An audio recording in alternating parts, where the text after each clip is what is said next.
Hello, once again fellas. So, just a couple days ago, the very first major update of 2021 has been unleashed upon the world, and it's brought some gorgeous, absolutely breathtaking environments, as well as some brand new enemies. Just like the Roughnecks at Work update we got late last year, the content added to this game here is just phenomenal. It's yet another update where I didn't even know I wanted this, but now that it's here and I can play it, I just can't even imagine going back to the way things were. In this video, I'm going to be going over everything I thought was noteworthy, some of the craziest changes and additions, and how they might impact our overall experience and builds. But before we begin, I've actually sprinkled in some fancy schmancy Steam codes here and there, so be on the lookout for those because you might have a chance to snatch yourself up some free cosmetic loot.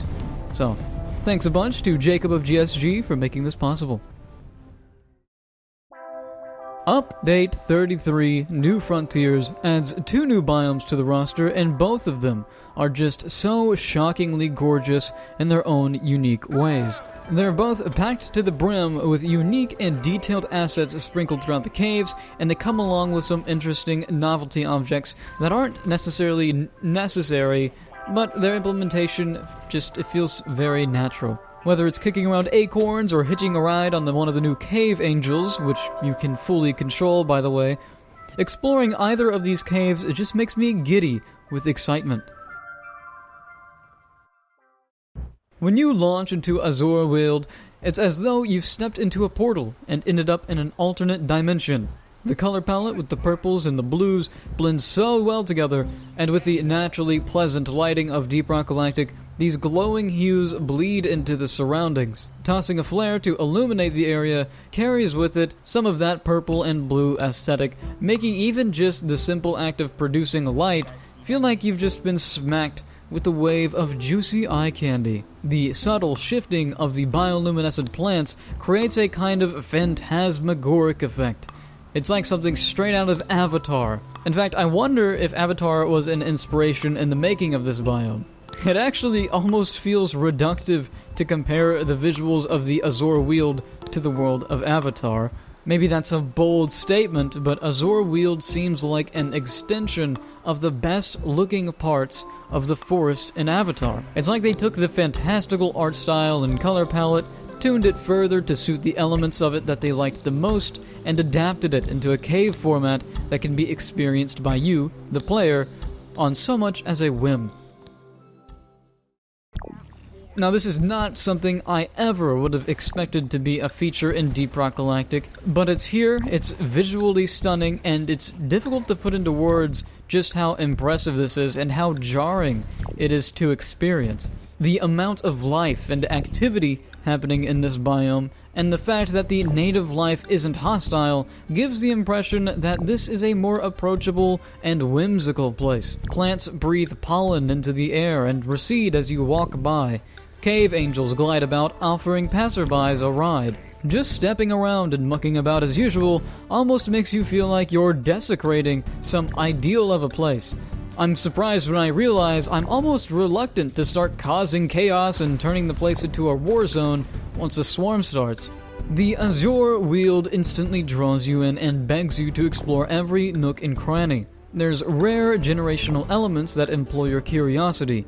Like, for instance, this kind of place of power that can generate a bunch of glowing crystals that offers you some damage resistance. Magic. A place of power. This biome welcomes the player with open arms and offers one hell of a vibe. The other biome, though, the Hollow Bow, offers the player a different kind of hell. Entering the Hollow Bow is like you've entered the hollowed-out innards of some kind of mega tree. In fact, instead of rock, soil, or sand, the terrain here is actually just petrified wood. It's a wonder how minerals formed inside of a tree, but considering that Hollow Bow's primary mineral is jade, the most rare and most used mineral in the game, I'm not going to question it too much. The Hollow Bow contrasts pretty sharply with the 𝐓𝐈𝐿 though. Where the 𝐓𝐈𝐿 invites you in with wonder and amazement, the Hollow Bow is hostile and bitter, and is actively looking for your destruction. The environment is clearly not well. Dried grass, tumbleweeds, and even these disgusting maggots are dotted throughout these hallowed halls. Seriously, these things give me shivers. I hate them. I hate everything about them. I hate the way they wiggle. I hate the way they recede when you walk by them. Be gone! Never does it even rain in this environment. Bulbs of saprotrophic fungus have latched onto surfaces containing goo. As beautiful as this environment is at first glance, we only ever see the woodland marvel in a state of looming doom and perpetual exploitation by the wildlife. It makes you wonder what might this tree have looked like before it met these unfortunate circumstances, and what might have caused its now inevitable demise. An invasive species only further accelerates the destruction of this environment. A hazardous, parasitic plant is persistently overtaking the bough. It sticks out sharply with its red coloration and spiky appearance, immediately conveying to the player that this plant equates to danger. It's no static object either, and it reacts to damage by receding its vines. It's an unsettling movement, and they don't recede for too long. Soon enough, these vines will creep back up, dealing damage to those who it may sneak up on, and causing a dangerous amount of area denial and chaos for the dwarves. There's also a far more immediately lethal plant that hides incognito amongst the bramble. With its 3 massive blades, it constantly slashes at you and knocks you around, dealing that immediate impact damage and possibly causing you to be dealt a bunch of fall damage too, as it does like to knock you around quite a bit. As far as I'm concerned, this invasive plant is one of the most dangerous plants in all of Hox's, perhaps only outdone by the Korlok Tyrant Weed. With lots of reds, browns, and reddish browns, it gives an almost melancholic vibe, which is balanced amongst the rich color palette, so as to not be too dreary. The leaves and the grass have also shriveled and fallen. All of these traits are congruent with characteristics of the autumn, which I personally think is really interesting. The autumn is the time of the year where a transition from a lively summer to a life-challenging winter takes place. Days become shorter, nights become longer, and the temperature drops. For farmers, it's usually the time of great harvest because the upcoming winter conditions will make crop keeping difficult. I think this theme of autumn is really clever in its implementation into this biome, and it fits so perfectly snugly with the overall theme. The hollow bough is in a transitional phase between life and death, a sort of purgatory. All it can do is wait for the hard times to come and go, and maybe by the end of it, with a little luck, it can flourish again. Both of these 2 biomes are suited to 2 different themes that aren't at all arbitrary. They impact the player directly. The Azure Weald invokes the player's desire to explore a fantastical world straight out of the hypnagogic imagery you might see before dozing off to sleep. It's full of life and vibrancy and caters to that explorative part of the player, whereas the Hollow Bough is bitter, dangerous, and caters to the part of the player looking for a challenge, while still remaining oddly beautiful. Both of these elements that appeal to certain aspects of gameplay are supported by their art styles, assets, and game mechanics. Everything falls into place to paint a deliberate picture guided by fundamental intentions. This is a masterwork of design. Yet again, Ghost Ship Games have knocked it right out of the park and surpassed all expectations. In the last video I made, which was coverage of the previous update, Roughnecks at Work, I touched on something that I found pretty funny at the time, but now I think it might actually be a genuine thing to think about. Just as the new missions were last update, so too are the new biomes in this one. These biomes are just too impressive. By comparison, all of the older biomes are just lackluster, and they were already pretty solid to begin with. If a new player were to pick up Deep Rock Galactic and play for the very first time without knowing which biomes were the new ones and which ones were the old ones, I think this new player would instantly be able to guess that Azure Weald and the Hollow Bough are the newer biomes. The contrast between them is just so jarring. Like last time, I feel ridiculous for even considering bringing this up because it's just so out of the ordinary for something like this to happen. It's simultaneously a huge compliment and a genuine criticism. This exact phenomenon that occurred last update actually invoked some changes to older game modes in this update, the most noteworthy change being to the Dreadnought mission type, which we'll talk about here in a moment.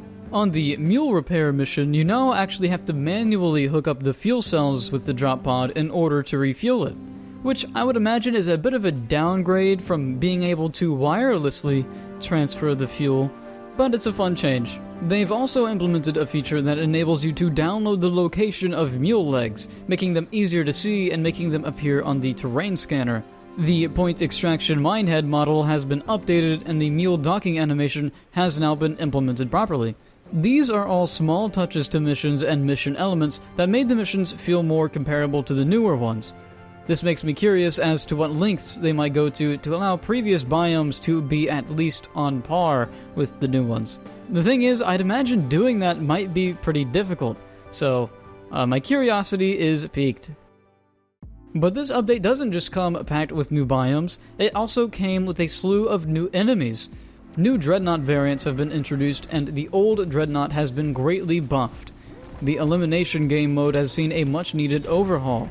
Before these touches, I would deliberately avoid elimination missions. There just wasn't enough going on in them to interest me, and it bored me to no end. But what exactly has been altered here to make me change my tune on this mission? Well, for starters, there's now an element of unpredictability to it. You never know what you're going to get. The 2 additional Dreadnought variants force you to play differently than you normally would.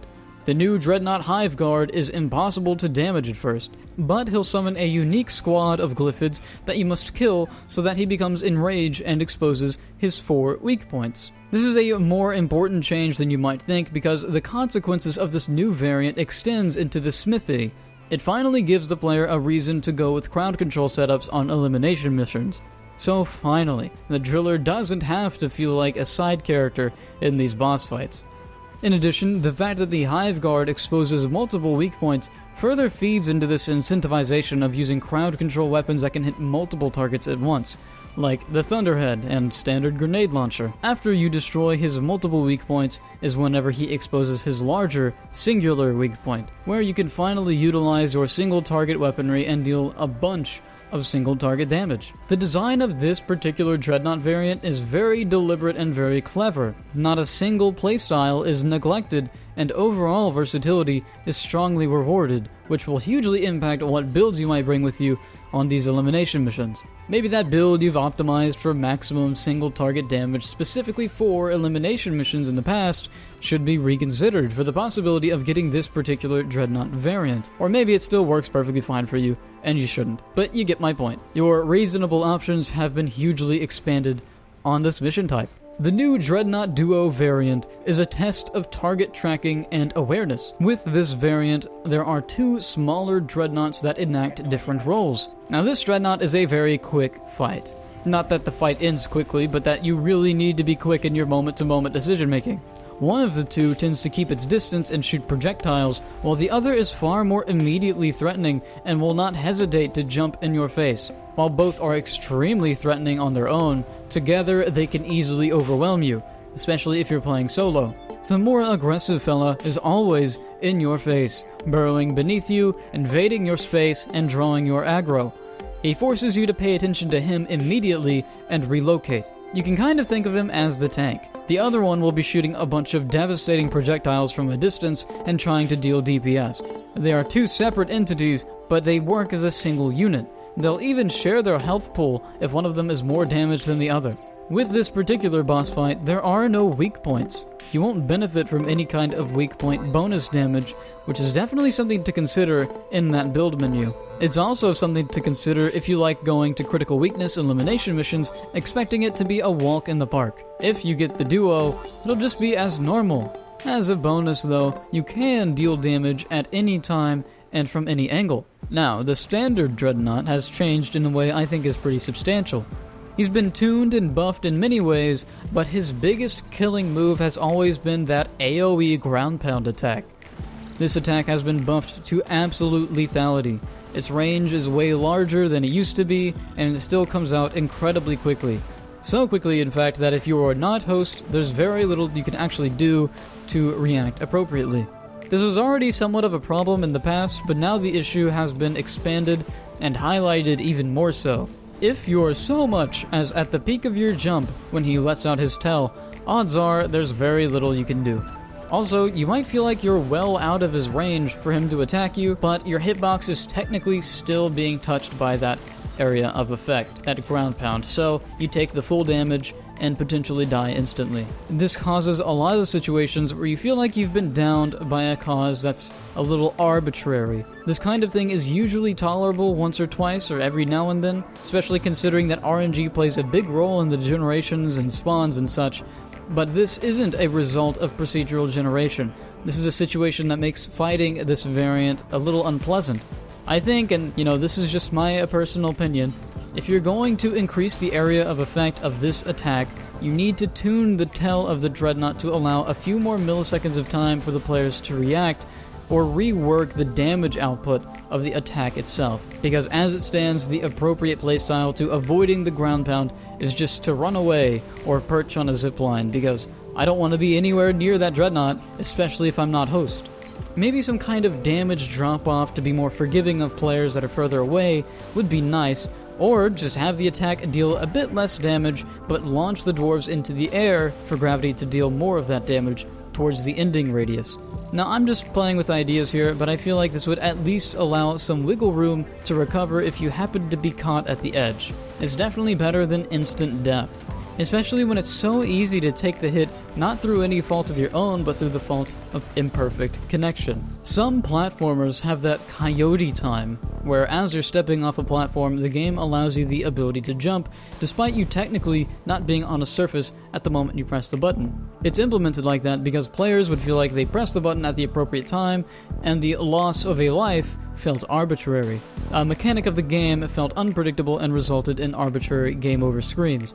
This kind of leeway is something I think the ground pound attack could use, especially now that the AoE has been buffed so much. Maybe it's just me, maybe I'm crazy, but it's probably my biggest criticism of this update. But what do you guys think? Is this something you guys stumbled into? Because the few players that I've talked to have kind of echoed the same sentiment. Keep in mind though, I'm always playing Hazard 5. The solution could very well be to just go to a lower hazard, but I don't want to play a lower hazard, it hurts my pride, Overall though, this overhaul of the elimination mission is very exciting. It's clever, it makes me excited to play elimination missions regardless of my loadout, and that's absolute perfection for me. That's exactly what I would have wanted from an elimination overhaul. The biggest thing that I love about Deep Rock is that there isn't some oppressive meta that demands that you play the game in a certain way. And this update was just another step in the right direction as far as avoiding meta is concerned. Also, just the fact that there are variations in this mission at all is much appreciated.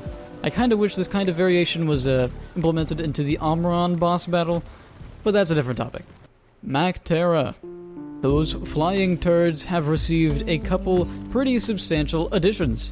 Now, there is a new enemy called the Mactera Brundle. He's like a more armored variant. This variant is pretty neat because now you have a reason to bring armor-breaking rounds with you on Mactera Plague missions. I'm loving the engagement with the builds in this update. We've also got the new Tri-Shot Mactera, which is extremely dangerous. It deals a ton of damage and it breaks the normal trend with Mactera, where you can more or less avoid their projectiles by running perpendicular to where they're aiming. The Tri-Shot Mactera forces you to pay attention and to think differently about your movement. It doesn't have a bunch of health, but you'll definitely want to get rid of them as soon as you possibly can, especially if there's a handful of them around. In this update, there were no changes to weapon performance, but there are a few new cosmetic oddities that I think are worth mentioning. The Scout's Flare Javelin now has a more detailed model. Also, enemies that die from fire damage no longer instantly dissolve. This is another thing that makes using the thin containment field on the EPC less satisfying, or just any fire weapon really. A very strange change. They've also added commas to the credit count. The mule docking animation is now existent, and the mineral trade station now has some really good offers, finally giving longtime players a reason to visit the terminal. And last but not least, all employees are required to undergo mandatory ballet lessons. Overall, I think it's fair to say that this update is impressive. But what do you think about it? I asked you guys earlier in a community post and everyone seemed really enthused by it. Thank you so much for watching this video all the way through. If you enjoyed this commentary, be sure to leave a like, a comment, subscribe, all that good stuff to feed that hungry algorithm. I hugely appreciate all of the support. You guys are just awesome. It's always super nice to just stumble across a viewer just randomly in game. It instantly boosts my mood. Anyway, thanks again, and good luck in those new caves.